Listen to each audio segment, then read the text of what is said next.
Since the inception of Liberian civil crisis in 2003 and the election of newly democratic government of present administration, a lot have changed. A lot will change is for Liberians. They found different means to survive. They found different ways to put food on their table. And this, African Voices in Monrovia went inside the communities to find out how average Liberians manage to put food on their table, take care of their children, and be able to survive in the difficult circumstances of poverty-stricken country like Liberia. As you can see around, the prominent way of Liberians surviving is this: hand crushing of rags. These people dig the rag from the hole and they take it out from the earth and they start this process. Right here, they have families, mothers, their daughters, and relatives. This is all a source of survival. The only way they could put food on the table. And this family stays up to 11, 12 hours busting these rags. In order to get the details of how this rag process, breaking it, taking it from the earth, making it useful. I have with me one of the rag crusher. Is a woman, a mother, and a grandmother. Ma, hello. Hello. What's your name? My name is Goma. Goma. What are you doing? I'm busting rag. You're busting a rag? Yes. How long you been busting rag? It's not so long. That is 10 years. 10 years? Yes. You've been busting rag for 10 years? Let me see your hands. What's my hand? You got, as you can see, the rag engagement has twisted their palms. And all the rest of it is another story to discover. But we'll continue with this interview. You have children? I guess 5 children. 5 children? Yeah. And why are you doing this type of work? When I'm busting the rag with eating, sir. You feed your children from this rag you're busting? Yes. And for 10 years you've been doing it? Yes. How long do this take you to bust this rag? When I buy the rag, so now they can put it down 200. When I buy 400, I bust it, I sell it. When they not buy it, we can't eat them again. So you buy a heap for $300, another heap for $400? Yes. Then you will start busting it. And then after busting, how do you sell it? Can we see how you measure it to sell? Yes. Yeah, they measurement bucket sitting down. Oh, that's the measurement right there. Yeah. So that measurement, one pile is how much? 35. Oh, one pile is $35. Yes, the bucket. Those buckets you cut over there. They're 35 Liberian dollars. Yeah. And then that's how you sell it, you measure it and sell it in a day. So when people don't buy, we can't eat. You don't eat. So you depend on the customers. Yeah, like yeah, depend on. Because no helper. No helper. Government is not giving any help to you people. As you can see, this woman with this rack crushing, there's occupation hazard. No glove, no protective eyeglass, which will help to prevent rack spilling into her eyes. This, indeed, is a difficult job. But they don't mind. They want their family and their children to have a living. As this is prevalent, this is the most highly lucrative job, informal sector in Liberia. Let me go over to the young lady who's over there. Hello. Yeah, hello. What's your name? I'm Naomi. Naomi. Naomi, I see you sitting here. What are you doing? Busting rag. You're busting rag. How old are you, Naomi? 15 years. You're 15. And how long you been busting this rack? Still on so ever wasn't. You see him my talking about 10 years. You've been busting this rack. And why you decided to bust rack? come. You get no party. You don't have no one to help you. Yeah. And you don't go to school because no one will bust the rack. Can you show me? Let me see if I can bust this rack. Place one for me. Place the rack. I want to bust one. Place another.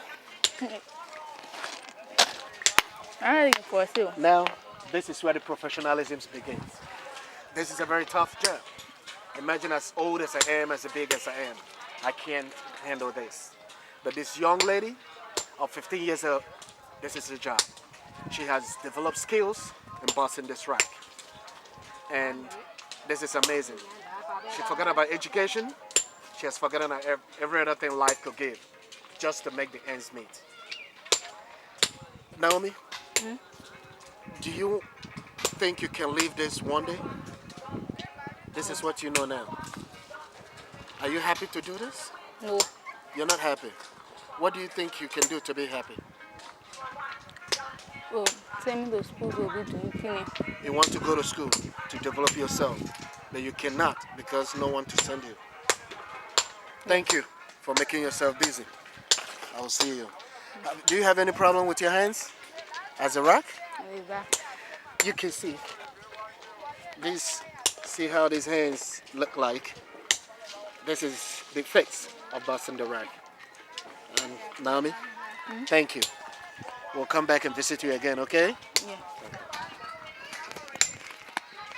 Inasmuch these families and informal sector are trying to help themselves put food on the table, government has no intention to look into the type of job and the labor practicing in this kind of informal services. One thing is clear, there is evidence of child labor, but these families will not recognize there's a child labor or child abuse of them using their own children to help in this rack crushing. These children you see around here, most of them are between the range of 5 to 8 years old. No education, no future, as they are around the parents to help to carry on the rack crushed, set it to a point for sale and delivery. We doubt about tomorrow of Liberia if the children looking helplessly have no future, no education, can't even spell their names, but they know how to have good skills in busting this rack. We doubt where this nation is heading to. I see you with a hammer busting your rack and your son on you. How are you managing to do that? How can you bust rack with your baby in your lap? You know, I can go about the rack. When I ready to bust my son and be crying. So I force to hold him to bust my rack. Is it not difficult for you? Yes, it's difficult because it's not just easy that I'm doing it for. You got no support. And how long have you been busting rack? One more 10 years. 1 more 10 years. And I heard recently you've been sick from busting rack. Yes. Why couldn't you go to hospital and then rest before you continue busting the rack? Because no money. So if you don't bust this rack, you will not be able to have money. Yes. So when I bust it, I will get small thing to go to the hospital. So you are forced to do it. Otherwise, you wouldn't have money to go to hospital. Yes. How many children do you have? I got 3 children. You got 3 children. And you feed them from this. Yes. How much do you make in a day? When they really buy rice, sometimes I get 500. 500 Liberian dollars, which is equivalent of 10 US dollars. Is that a lot of money for you? It's not plenty, but it's hard time. So, do you have your own children to help you also to bust the rack? The children, you know, they're small because the way they're looking, when I feed for them, I can't really force them to do it. Myself, I force to help them too, so we can put it together. Just they cracking it, crack it, they want to crack, then I crack my own, we put it together, we sell it. And they don't go to school. They don't go to school, no money. Do you have injury sometimes from busting the rack, like the rack you busted, you hit your eyes or you cut your legs? Do you have injury sometimes? No. And Oh, okay. Drag and cut me. The mower on my foot. Well, can that cut wasn't, yeah. So and now the dust can go in my eye. this is difficult work, but you have to do it. That's the only way to survive. Yes.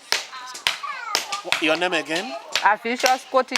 Avisha. Thank you for talking to us. All right. We've now left the group, I could say the factory for the raw materials. That is the end of busting the racks. And way over there, these are the finished products. These heaps of racks are hand crushed. These are they are ready, waiting for buying and delivery. These rags were crushed within a couple of hours and they heaped and dumped here for days. This community of about 2,000 inhabitants only survive only if there's a customer and a buyer. When there's none, like the woman said, they go to bed without no food. African Vision, Liberia.